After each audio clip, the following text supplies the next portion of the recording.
Livro do profeta Jeremias, capítulo de número 29, versículos do 10 em diante, vai dizer-nos assim a santa e poderosa palavra do Senhor. Porque assim diz o Senhor: certamente que, passados 70 anos na Babilônia, vos visitarei e cumprirei sobre vós a minha boa palavra, tornando-vos a trazer a este lugar. Porque eu bem sei os pensamentos que penso de vós, diz o Senhor, pensamentos de paz e não de mal, para vos dar o fim que esperais. Então me invocareis e ireis, e orareis a mim, e eu vos ouvirei. E buscar-me-eis e me achareis, quando me buscardes de todo o vosso coração. Aleluia! Como é nosso costume, eu convido a igreja a repetir após mim o versículo de número 13, que vai nos dizer: e buscar-me-eis e me achareis, quando me buscardes de todo o vosso coração. Mais uma vez, de todo o vosso coração. Aleluia. Coloque a Bíblia no teu assento. É momento de falar com Deus. Senhor amado, Pai querido, Deus santo e todo-poderoso, te agradecemos, ó Pai, por aqui estarmos nesta manhã e pelo que o Senhor já operou em nosso meio, neste santo lugar. Obrigado pela oportunidade de falar com o Senhor em oração. Obrigado pela oportunidade também que o Senhor nos concedeu de podermos entoar louvores de adoração a Ti. E agora a sua igreja espera receber uma palavra. Não uma palavra que nasceu primeiramente no coração do homem, não uma palavra que venha de conhecimento humano, mas uma palavra que nasceu primeiramente no coração do próprio Deus e que agora será entregue ao coração da tua igreja. Por essa razão, ó Pai, nós lhe pedimos que o Senhor venha nesse momento abrir os nossos ouvidos espirituais, abrir, ó Pai, o nosso entendimento, para que nós possamos não apenas ouvir, mas entender a mensagem que o Senhor tem preparado a cada um de nós, e que esta palavra ela seja como alimento para a nossa alma, combustível para a nossa fé, e como uma bússola, ó Pai, que vai nos apontar o norte, vai nos mostrar o caminho da sua vontade, que é boa, perfeita e agradável. Nesse momento, ó Pai, eu me coloco diante de Ti como um simples servo que sou e lhe peço: usa-me, ó Pai, como instrumento em Suas mãos para pregoar a santa e poderosa palavra do Senhor. É o que nós lhe pedimos, ó Pai, e desde já lhe agradecemos, em nome do Senhor Jesus. Amém. E graças a Deus. Agora eu te convido a dar a mais forte salva de palmas ao Senhor Jesus. Aleluia!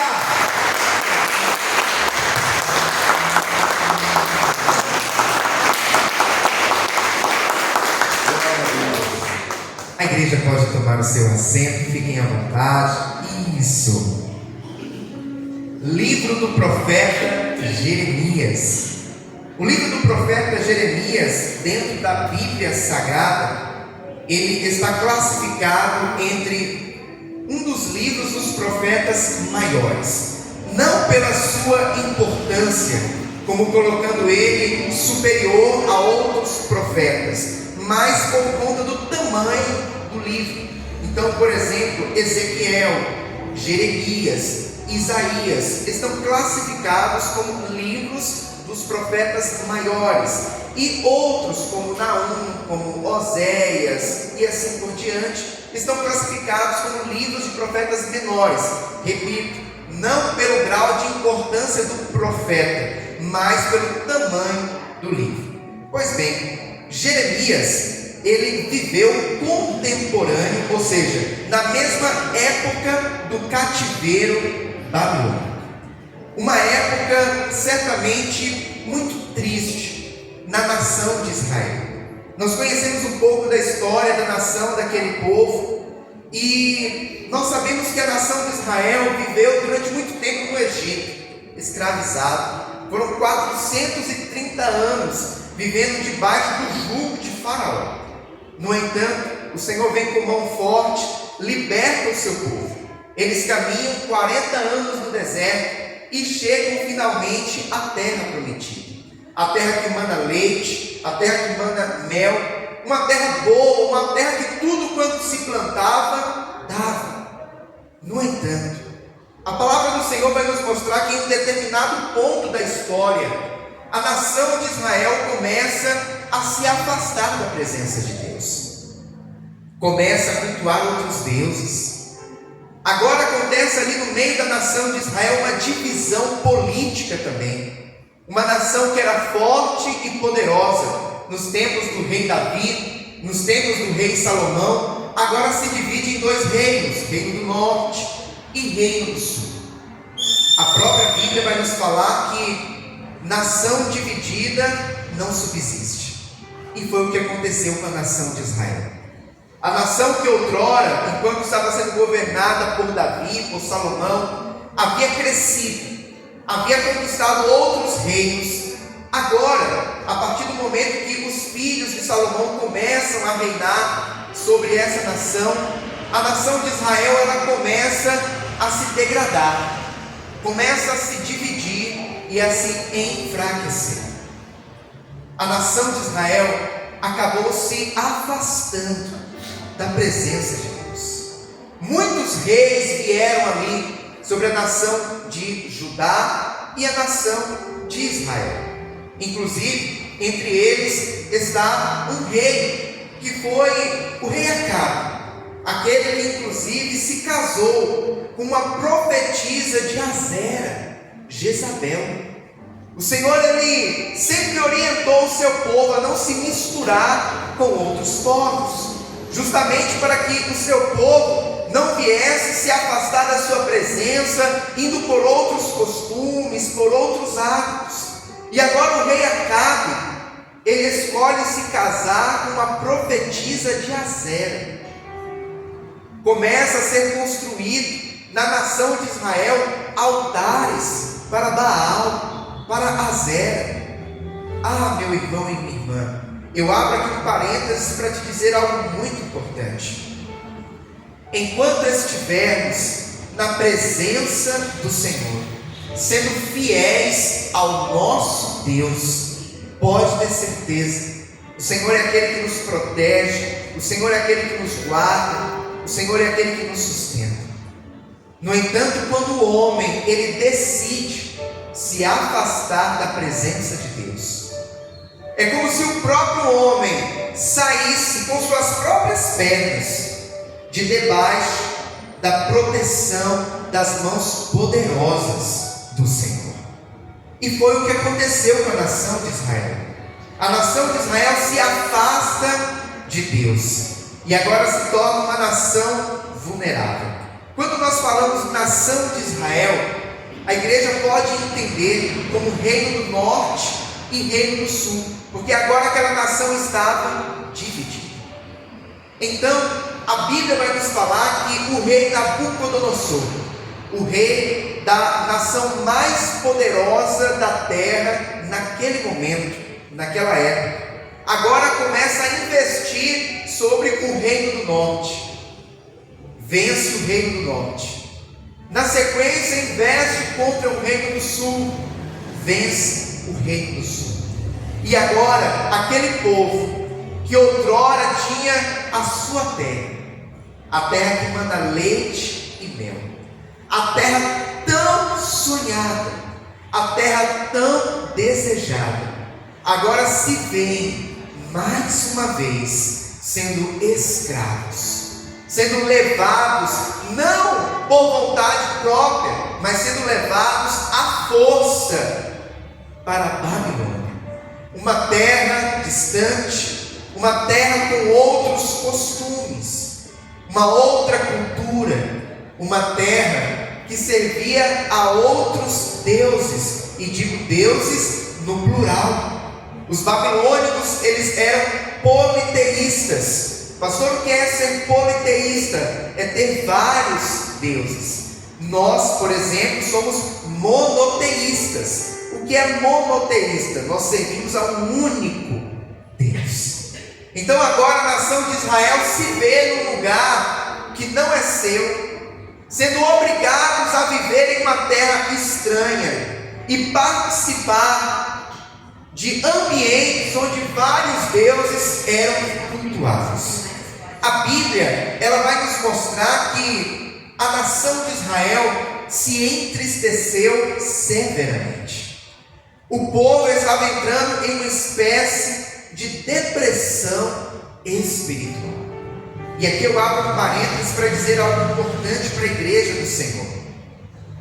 Quantas vezes nós também não já passamos por situações que muito entristeceram o nosso coração?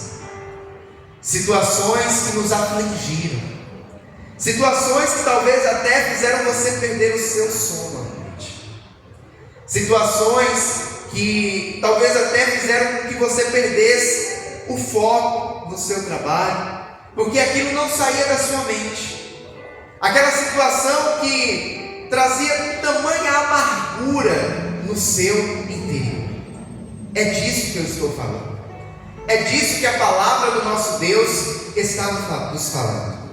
A nação de Israel agora, que tinha sua própria terra, aonde cada um daqueles habitantes tinha a sua casa.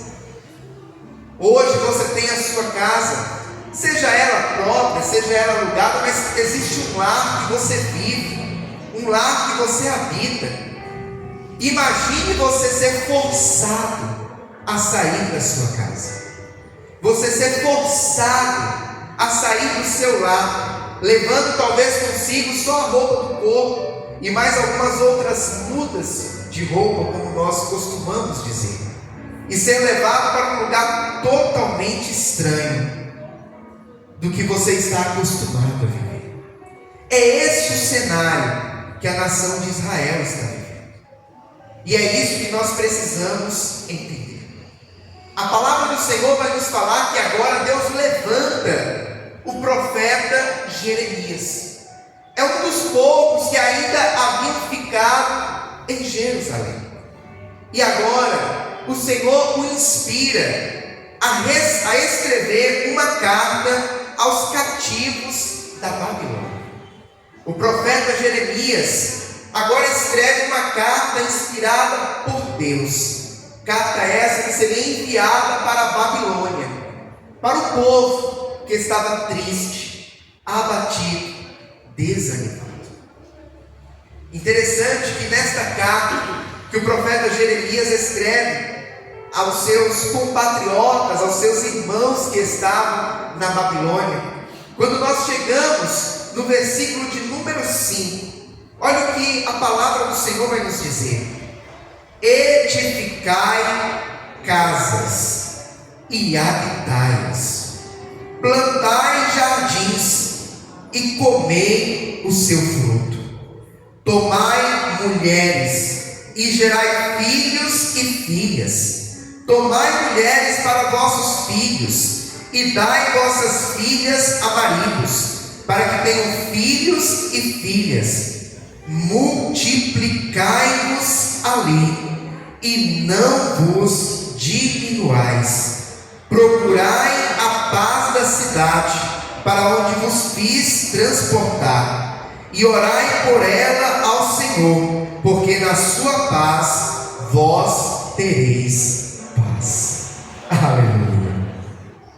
Igreja do Senhor, aquela nação, ela estava agora escravizada na Babilônia.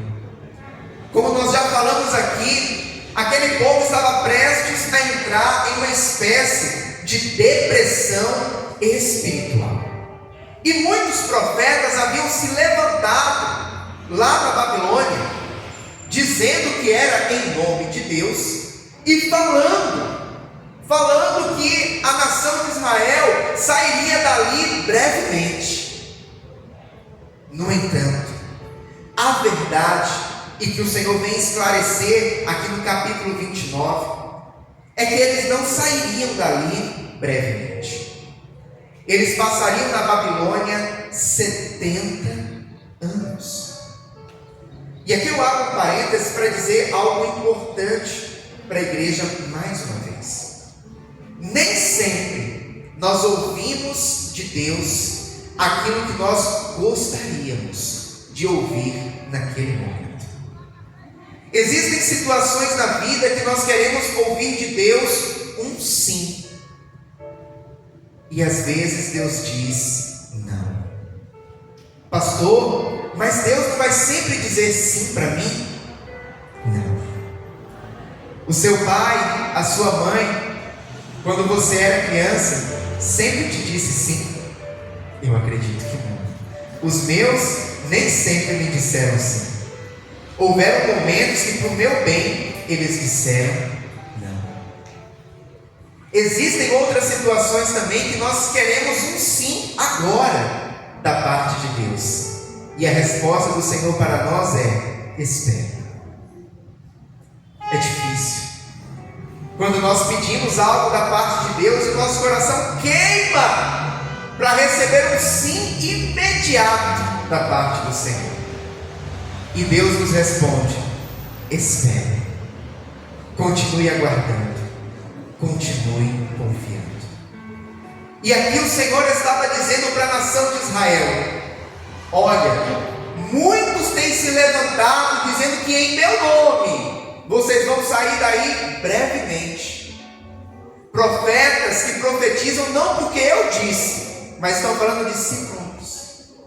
Mas a minha palavra para vocês é: o tempo determinado são 70 anos. Não é o que vocês querem ouvir, mas é o tempo que eu determinei para que vocês fiquem na Babilônia. É o tempo necessário para que o coração de vocês venha se converter novamente.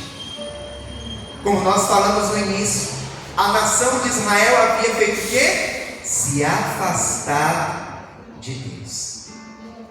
E esse tempo era necessário para que o povo viesse voltar os seus olhos novamente. E não apenas os seus olhos, mas principalmente voltar o seu coração mais uma vez para o único Deus verdadeiro. Então Deus disse para eles: são 70 anos. Mas enquanto vocês estiverem aí na Babilônia, por esses 70 anos, eu não quero que vocês entrem em depressão. Eu não quero que vocês chorem e lamentem-se todos os dias. A palavra do Senhor para vocês é: edificai casas, plantai jardins e comei o seu fruto. Pastor, como assim? O povo estava triste, o povo estava abatido, e Deus entrega para eles uma palavra dizendo: são 70 anos. Sim, mas o Senhor também disse: não fiquem parados.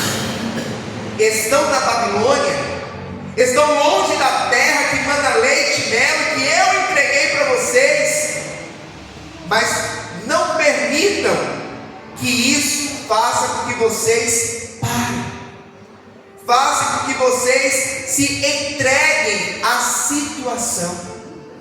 Construam casas, edifiquem casas, plantem jardins.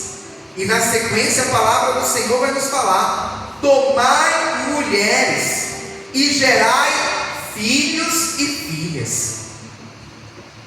Tomai mulheres para vossos filhos e dai vossas filhas a maridos, para que tenham filhos e filhas. Multiplicai-vos a mim e não diminuais. Ah, meu irmão e minha irmã, talvez você chegou nesta manhã aqui enfrentando uma situação na tua vida que tem te entristecido, que talvez até já levou você a pensar em parar, desistir de tudo, se entregar à tristeza, à angústia ou até mesmo à depressão. E você pensa assim: quando que vai acabar essa situação? Quando que vai ser o fim desse cenário que eu estou vivendo?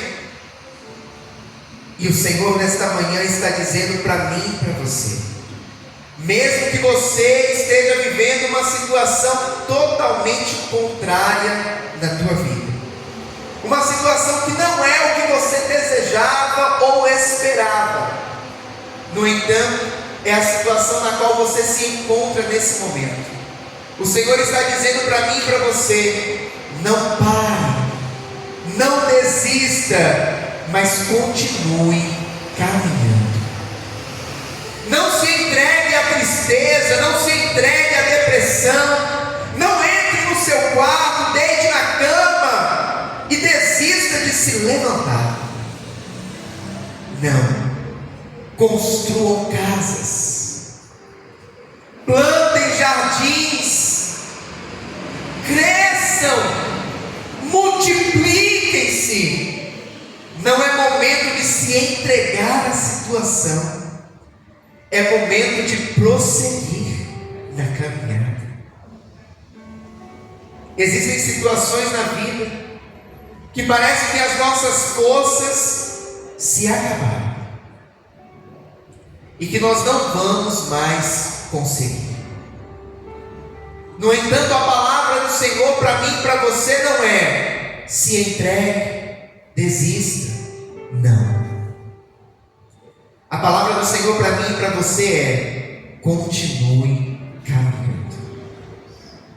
Está difícil, está doído, mas continue, mas persevere, mas prossiga na caminhada. O Senhor é aquele que dia após dia vai te fortalecer para você continuar. Deus não queria que o seu povo viesse se sucumbir dentro da Babilônia. Deus não queria que o seu povo viesse reduzir, viesse se entregar àquela situação. Não. Deus queria que o seu povo continuasse caminhando, mesmo que ainda não estivessem no lugar aonde eles desejavam estar. E olha o que Deus continua falando no versículo de número 7: procurai a paz da cidade, para onde vos fiz transportar, e orai por ela ao Senhor, porque na sua paz vós tereis paz. Talvez você não esteja no lugar onde você queria estar. Talvez o lugar onde você trabalha não seja o lugar onde você queria trabalhar. Talvez a casa onde você hoje mora, os vizinhos que estão ao seu redor, não é a vizinhança que você gostaria de ter. No entanto, o Senhor está dizendo aqui à nação de Israel: procurai a paz da cidade. Não busque a guerra, não busque o conflito, não busque criar embates. Busque a paz aonde você estiver. Ah, pastor, o senhor não conhece o meu chefe lá na empresa que eu trabalho. O senhor não conhece os meus vizinhos. O senhor não sabe, pastor, do som alto que eles colocam lá. Realmente eu não conheço. Mas o Senhor que conhece o teu chefe, o teu vizinho, a tua parentela, está dizendo para mim e para você: procure a paz. Procure a paz aonde você estiver. Semeie palavras apaziguadoras aonde você passar. A nação de Israel estava na Babilônia. Eles não foram convidados a vir para a Babilônia. Eles não receberam um convite de Nabucodonosor: olha, nação de Israel, reino do norte, reino do sul, venham cá para a Babilônia. O nosso país é próspero, é um país de oportunidades. Como se eles estivessem dizendo: venha para os Estados Unidos. Aqui é um lugar de oportunidades, aqui você vai ter uma vida melhor. Não, o convite não foi esse. Na realidade, não houve convite, houve imposição, houve batalha. Muitos morreram na batalha, e os que não morreram foram levados à força para a Babilônia. E Deus está dizendo para o seu povo: não é porque vocês foram levados à força, não é porque vocês estão num lugar onde vocês não queriam estar, que vocês vão procurar guerra com aquele povo. Vocês vão precisar passar 70 anos na Babilônia. Então, enquanto estiverem lá, busquem a paz. Porque se a cidade onde vocês estiverem tiver paz, vocês também terão paz. Nós precisamos, meu irmão e minha irmã, aonde nós estivermos, levar a paz. A paz de Deus que excede todo entendimento e que habita no meu e no teu coração. A paz que o mundo não entende, a paz que o mundo não consegue explicar, a paz que às vezes nem nós mesmos conseguimos compreender, porque o próprio apóstolo Paulo diz que é a paz que excede, ou seja, vai além do nosso entendimento. Pastor, que paz é essa? É a paz de mesmo quando tudo ao seu redor está em conflito, está em guerra, mas dentro do seu coração você tem paz. E quando você tem paz no seu coração, você consegue transparecer essa paz. Sabe, aquela situação conflituosa que talvez você já viveu, mas a paz de Deus no teu coração te trouxe tranquilidade, e alguém de fora até disse assim: como que você consegue ficar tranquilo, tranquila, diante disso, diante desse cenário, diante de toda essa bagunça que está acontecendo? Pois bem, é essa paz que excede todo entendimento, e que nós precisamos tê-la em nosso coração, para transbordar para aqueles que estão ao nosso redor. A Bíblia vai nos falar que a palavra dura, ela incita o conflito, incita o ódio, mas a palavra branda, ela apazigua situações. E nós precisamos nos controlar. Mas como assim?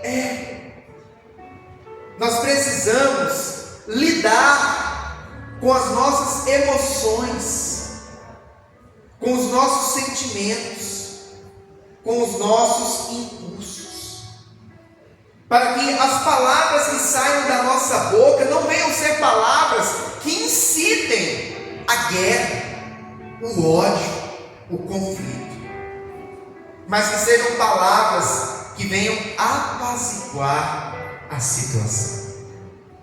O mundo, ele já se prepara para o conflito, para a batalha. Você pode observar no trânsito, quando duas pessoas que não conhecem a Deus, não tiveram um encontro com Cristo, acaba tendo ali um embate, um fechou o outro, o motoqueiro bateu no retrovisor e assim por diante. Situações que acontecem no trânsito. E aí de repente você vê um para o carro, o outro já para a moto na frente, desce, começa aquela discussão, um querendo falar mais alto que o outro, um solta um palavrão, aí o outro quer soltar um palavrão pior ainda. E assim vai. E quantos não são aqueles que já perderam a sua vida por conta de uma bobagem?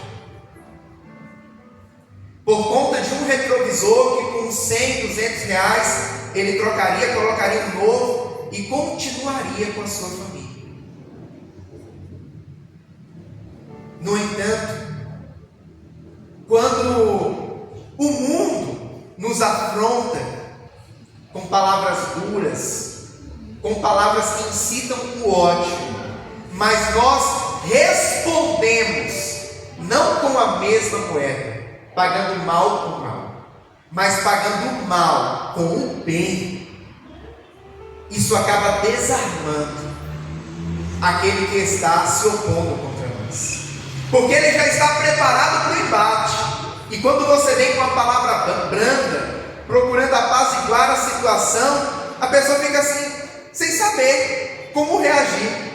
Fala, nossa, mas eu pensei que ele ia me xingar, eu pensei que ela ia falar mais alto, eu pensei que ela ia xingar minha família inteira, mas vem com essa palavra branda.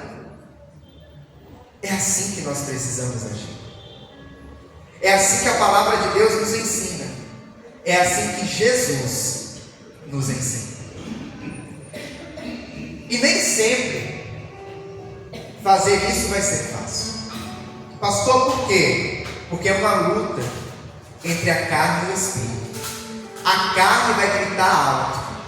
O sangue talvez vai ferver dizendo, rebata. Mas o Espírito de Deus que habita em nós vai dizer, lance uma palavra de paz. Pastor, e quem vai vencer nessa batalha? O Espírito ou a carne? E a resposta é simples, aquele que tiver mais alimentado. Pastor, como assim? Se a tua carne tiver mais alimentada, ela vai gritar, e ela que vai tomar o controle da situação. Porque quando nós não alimentamos o Espírito, como alimentar o Espírito, pastor? Na oração, no jejum, na meditação na palavra, no buscar a Deus. Quando nós não alimentamos o Espírito, quem toma conta é a carne. Quem fala mais alto é a carne. Mas quando nós alimentamos o Espírito, a carne pode gritar, mas o Espírito fala, opa, não é assim que eu vou agir. O Espírito está forte. O Espírito de Deus que habita em nós, fala mais alto e toma o controle da situação. Por essa razão que nós precisamos cada dia mais alimentar o nosso Espírito, para que nós venhamos ser pessoas que venham propagar a paz aonde nós estivermos. Pois bem, o Senhor fala para aquela nação de Israel, busquem a paz, porque se a cidade estiver em paz, vocês também terão paz. Nós vamos ver que na sequência, o Senhor vai falar a respeito dos profetas, que profetizaram falsamente, dizendo para eles, que seria dentro de pouco tempo que eles voltariam para Israel, mas que a verdade é que não, que seriam 70 anos que eles teriam que ficar ali no cativeiro babilônico.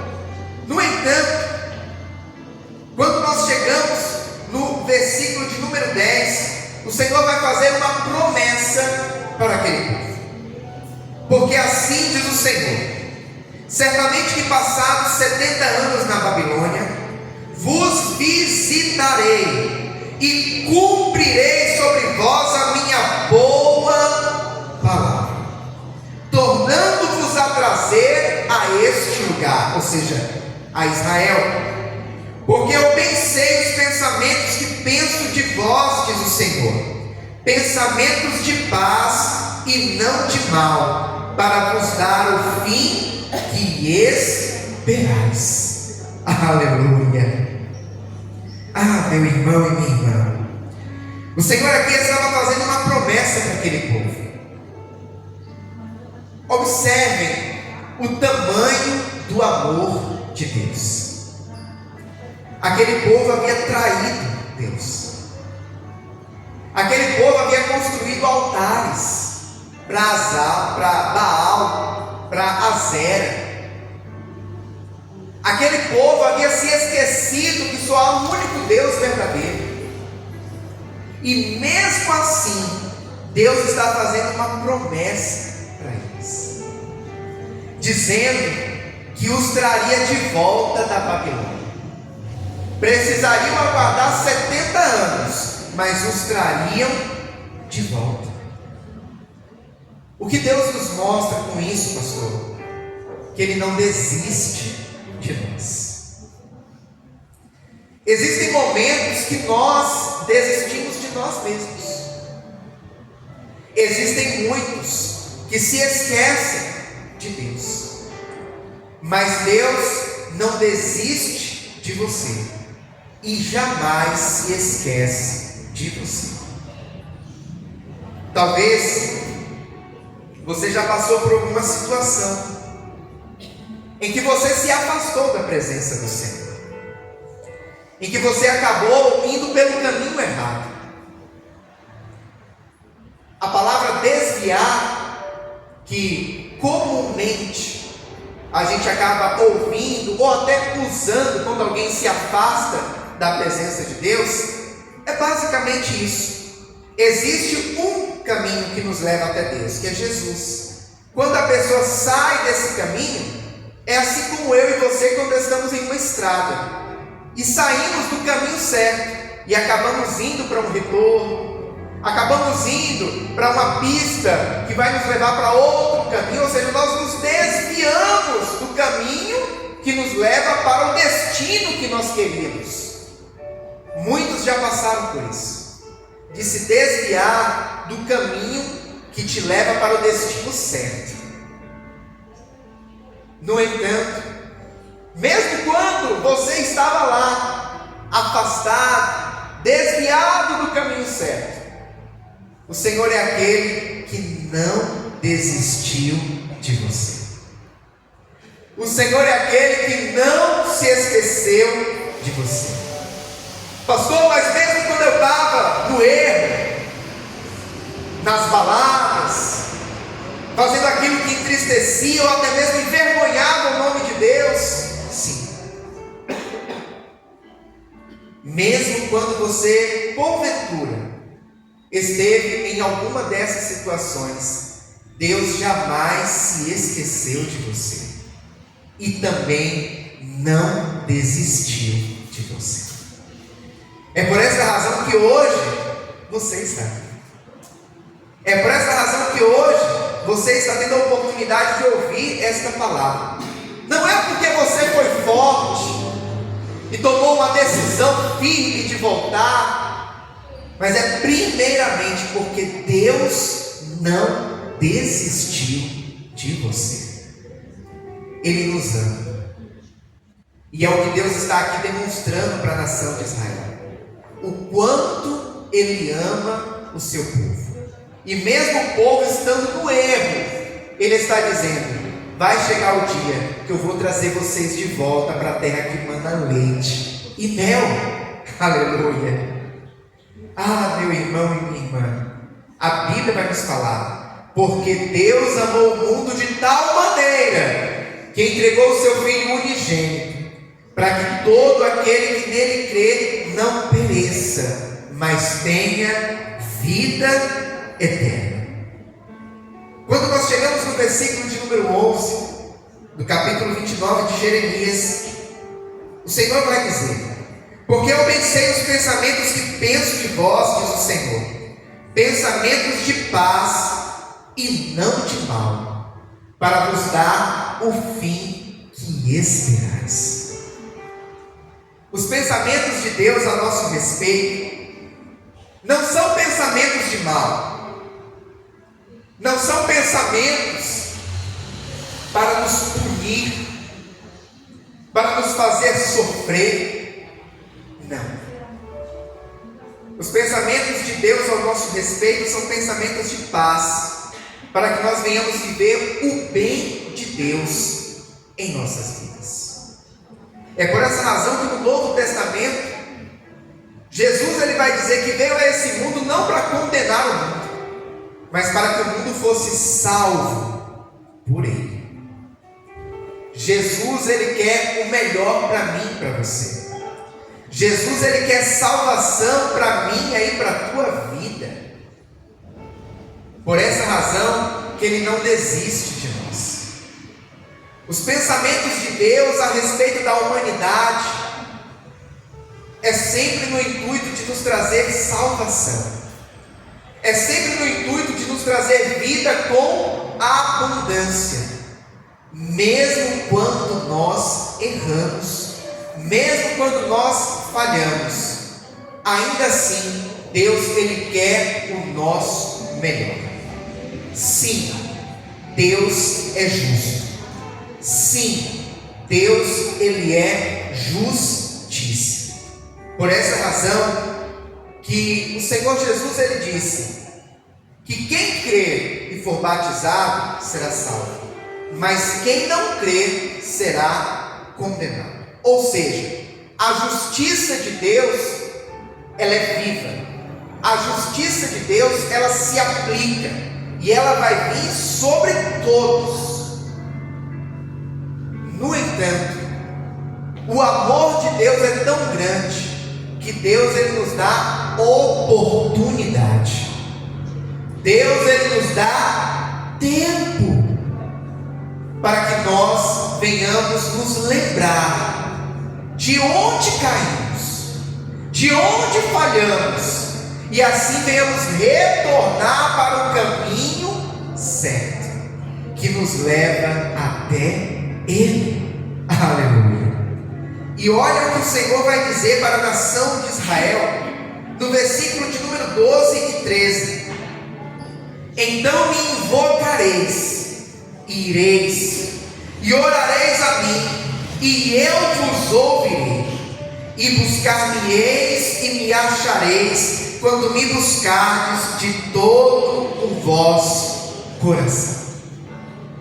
No início dessa ministração, o Senhor estava nos mostrando muito claramente que a nação de Israel precisava ficar ali 70 anos na Babilônia, não apenas para que os seus olhares se voltassem novamente para Deus, mas para que principalmente o seu coração se voltasse para Deus.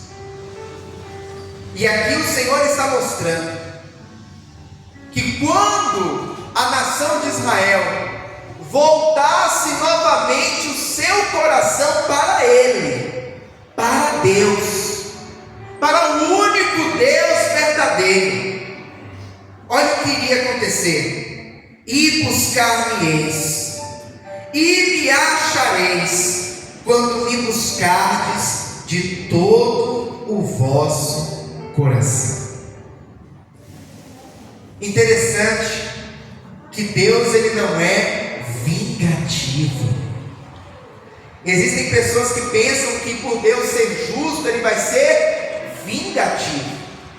Uma coisa é a justiça, outra coisa é ser vingativo. Deus não é vingativo.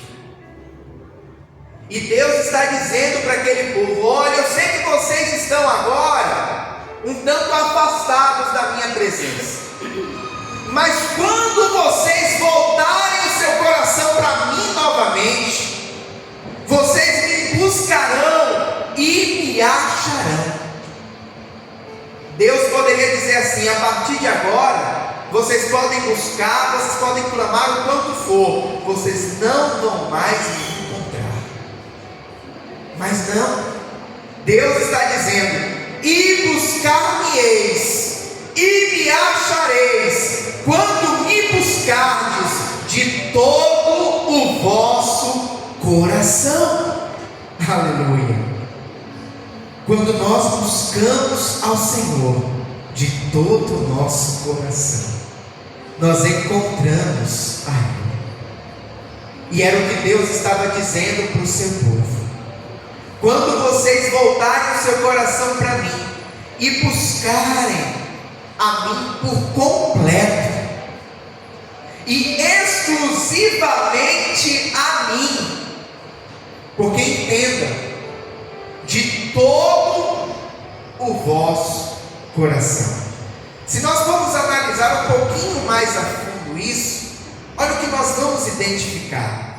Quando o nosso coração está dividido, nós não conseguimos nos entregar por completo a algo que estamos fazendo. Por quê? Porque apenas uma parte do nosso coração vai se dedicar àquilo. Outra parte vai estar olhando para outro lado, vai estar focando em alguma outra situação. Ou seja, não estamos buscando aquilo de todo o coração, porque ele está dividido. A nação de Israel havia permitido que a adoração a outros deuses entrasse no meio deles. Eles não estavam servindo apenas a um Senhor agora, estavam servindo a mais de um Senhor. Por isso que Jesus no Novo Testamento vai dizer: não podeis servir a dois senhores, porque ou há de agradar a um e desagradar o outro, ou vice-versa.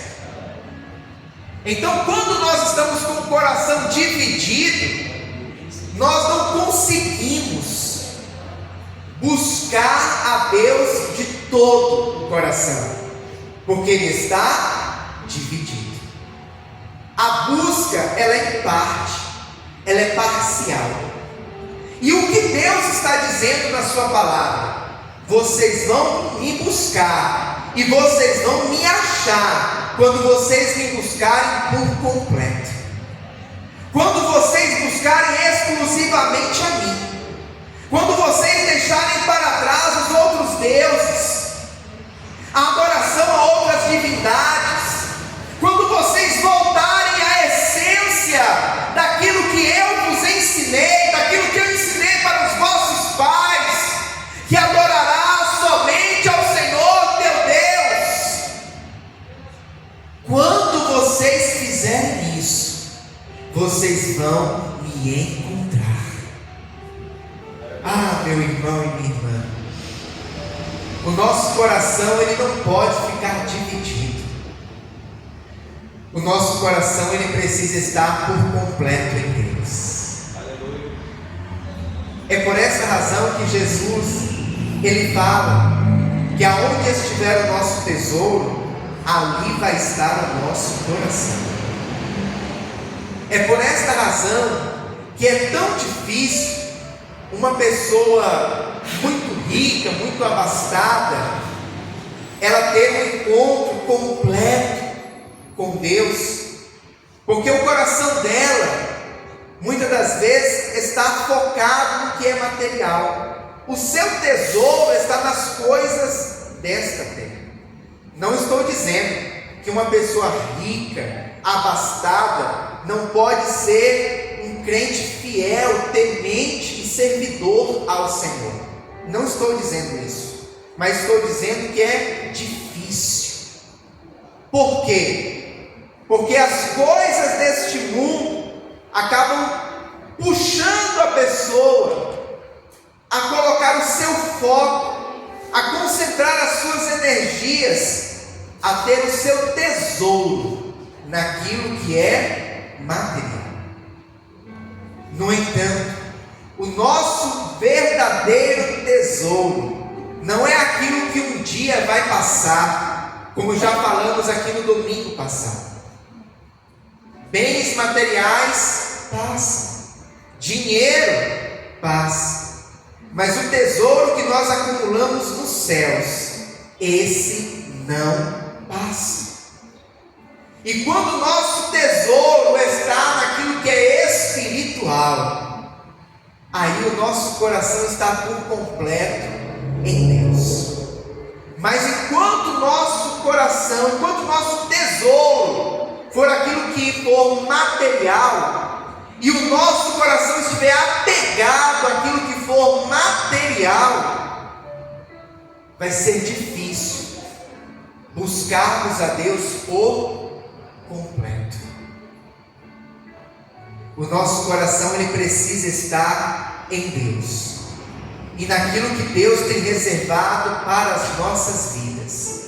E eu posso te dizer com plena certeza que os pensamentos de Deus ao nosso respeito são pensamentos de paz e não de mal, para nos dar o fim que esperamos. Amém, amados?